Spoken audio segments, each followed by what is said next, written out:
Hello students, welcome to my YouTube channel geography Guru. आज हम पढ़ने और समझने वाले हैं क्लास 10th हिंदी की वर्कशीट नंबर 29 को। आज की वर्कशीट भी काफ़ी आसान रहने वाली है। हम पिछले कुछ सप्ताह से पढ़ रहे हैं राम लक्ष्मण परशुराम संवाद। आज भी हम राम लक्ष्मण परशुराम संवाद है वो जारी रखेंगे।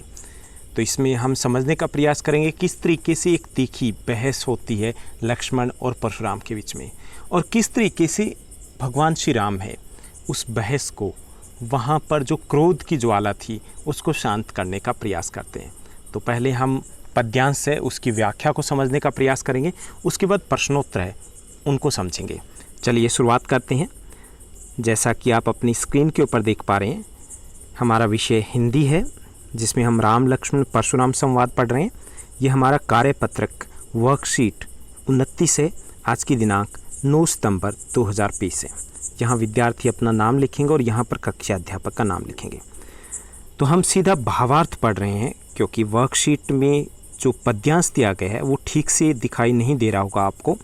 तो भावार्थ को हम समझने की कोशिश करें कि लक्ष्मण ने परशुराम से कहा, आप कितने शील स्वभाव वाले हैं। लक्ष्मण ने परशुराम से व्यंग कसते हुए कहते हैं कि आप कितने शील शांत स्वभाव वाले हैं। यह बात सारा संसार जानता है। माता पिता के ऋण से तो आप अच्छी तरह से मुक्त हो गए, लेकिन गुरु का ऋण बाकी रह जाने से आपके मन में बड़ी चिंता थी। आपने उस ऋण को हमारे माथे मढ़ दिया, हमारे ऊपर थोप दिया। दिन भी बहुत हो गए, इसलिए इस ऋण का ब्याज भी काफ़ी बढ़ गया होगा। अब आप किसी भी हिसाब लगाने वाले को बुला लीजिए। आपका जितना ऋण निकलेगा मैं तुरंत थैली खोलकर चुका दूंगा। यानी लक्ष्मण है वो व्यंग पे व्यंग किए जा रहे हैं।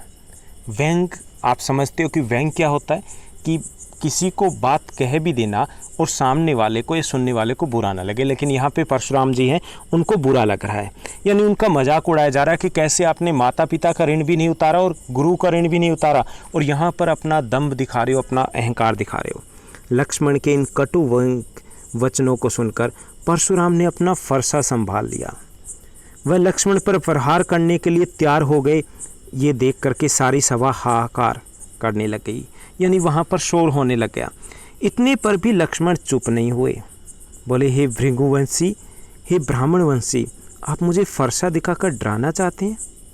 अरे क्षत्रियों के शत्रु, यानी कि नृप शत्रु कहा गया। जो राजा होते हैं वो जो क्षत्रिय होते थे, इसलिए यहाँ पर क्षत्रियों के शत्रु आप ब्राह्मण हैं, इसलिए मैं आपसे युद्ध करने से बच रहा हूँ। आपका अभी तक युद्ध में अच्छे योद्धाओं से पाला नहीं पड़ा, आप घर में ही वीर बने हुए हैं। अब लक्ष्मण के अभद्र वचन कहते ही सुनकर कुछ लोग उनके व्यवहार की निंदा भी करने लगते हैं, क्योंकि परशुराम जी उनसे बड़े थे। दूसरे ये था कि लक्ष्मण लगातार उनके ऊपर व्यंग कसे जा रहे थे। तो कुछ लोग ऐसे थे, वो ये कह रहे थे कि इस बात को बढ़ाया जा रहा है। तो वो आपस में चर्चा करने लगे कि नहीं, ऐसे अनादर नहीं किया जाना चाहिए। तब राम ने नेत्रों के संकेत से, अपनी आंखों के संकेत से लक्ष्मण को अधिक बोलने से मना किया। परशुराम की क्रोध रूपी अग्नि को लक्ष्मण के उत्तर आहुति के समान भड़का रहे थे। जैसे घी डालते हैं अग्नि में, आग भड़क जाती है, उसी तरीके से लक्ष्मण है वो व्यंग करके परशुराम के क्रोध को और भड़का रहे थे। तब उस क्रोध की अग्नि को बढ़ते देखकर राम ने जल समान शीतल वचन बोलकर परशुराम के क्रोध को शांत करने का प्रयास किया। तो ये आज का पद्यांश था, उसका भावार्थ था।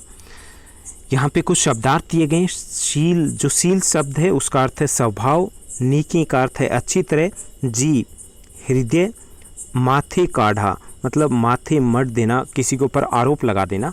वैभैर्य का अर्थ होता है हिसाब लगाने वाला। भृगुवर, यहाँ परशुराम जी के लिए शब्द यूज किया गया।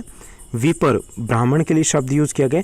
नृपद्रोही, जो राजाओं और क्षत्रियों से द्वेष शत्रुता रखता हो। सुभट होता है अच्छे योद्धा के लिए शब्द यूज किया जाता है। और स्यन नहीं मतलब नेत्रों की, आंखों के संकेत से निवारे, रोकना। और कृशानु का अर्थ होता है अग्नि। प्रश्नोत्तर के ऊपर चलते हैं। प्रश्नोत्तर दिए गए। पहला जो हमारा प्रश्न दिया गया कि जनक दरबार में बैठी सभा हाय हाय क्यों करने लग गई। जनक दरबार में बैठी हुई सभा है वो हाय हाय करने लग गई थी, क्यों? लक्ष्मण के कटु वचन सुनकर जब परशुराम अपना फरसा उठाकर लक्ष्मण पर वार करने के लिए तैयार हो गए, तब सभा हाय हाय करने लगी। यानी कि लक्ष्मण है वो व्यंग कर रहे थे, तो इससे परशुराम है वो अपना फरसा उठा करके लगभग लक्ष्मण पर वार करने वाले थे, तो सभा में हाय हाय की आवाज़ आने लगती है। दूसरा प्रश्न दिया गया, राम लक्ष्मण परशुराम संवाद के तीनों पात्रों राम, लक्ष्मण और परशुराम के स्वभाव की तुलना कीजिए। राम और लक्ष्मण और परशुराम की अगर तुलना करें तो लक्ष्मण और परशुराम दोनों क्रोधी स्वभाव के हैं, जबकि उनके विपरीत राम शांत स्वभाव के हैं। तीसरा जो प्रश्न दिया गया, भाव स्पष्ट कीजिए। लखन उतरे आहुति सरिस, भृगुबर कोप कृशानु, बढ़त देखी जल सम बचन, बोले रघुकुल भानु। तो यहाँ भाव क्या है? तो भाव यह है कि लक्ष्मण के कटु वचन और व्यंग सुनकर परशुराम की क्रोध अग्नि में आहुति का काम कर रहे थे। यानी लक्ष्मण के जो कटु वचन थे वो परशुराम की क्रोध अग्नि में आहुति का काम कर रहे थे, उसे और ज़्यादा क्रोधित कर रहे थे। तब क्रोधाग्नि को बढ़ता देख राम ने जल समान शीतल वचन बोलकर परशुराम के क्रोध को शांत करने का प्रयास किया। चौथा जो प्रश्न दिया गया, साहस और शक्ति के साथ विनम्रता भी हो तो बेहतर है। राम लक्ष्मण संवाद के आधार पर टिप्पणी करनी है। तो कथन बिल्कुल सही है कि साहस और शक्ति के साथ विनम्रता होनी भी ज़रूरी है, अन्यथा विवाद बढ़ते हैं और कई बार हम उपहास के पात्र भी बन जाते हैं। इसलिए ज़रूरी है कि हमारे पास साहस हो, शक्ति हो, लेकिन साथ ही साथ विनम्रता भी होनी चाहिए। पांचवा जो प्रश्न दिया गया है, अंतिम प्रश्न है इस वर्कशीट का, कि लक्ष्मण के स्थान पर यदि आप होते तो आप परशुराम के साथ कैसा व्यवहार करते और क्यों? लक्ष्मण के स्थान पर अगर मैं होता, मैं आपकी तरफ से उत्तर दे रहा हूँ, तो राम की तरह शांति से बातचीत करने का प्रयास करता। तो ये थी आज की हमारी वर्कशीट, बहुत आसान थी और इस वर्कशीट में बस इतना ही। उम्मीद करता हूँ आपको कंटेंट आज की वर्कशीट अच्छी लगी होगी। इस चैनल को लाइक, शेयर और सब्सक्राइब ज़रूर कीजिएगा।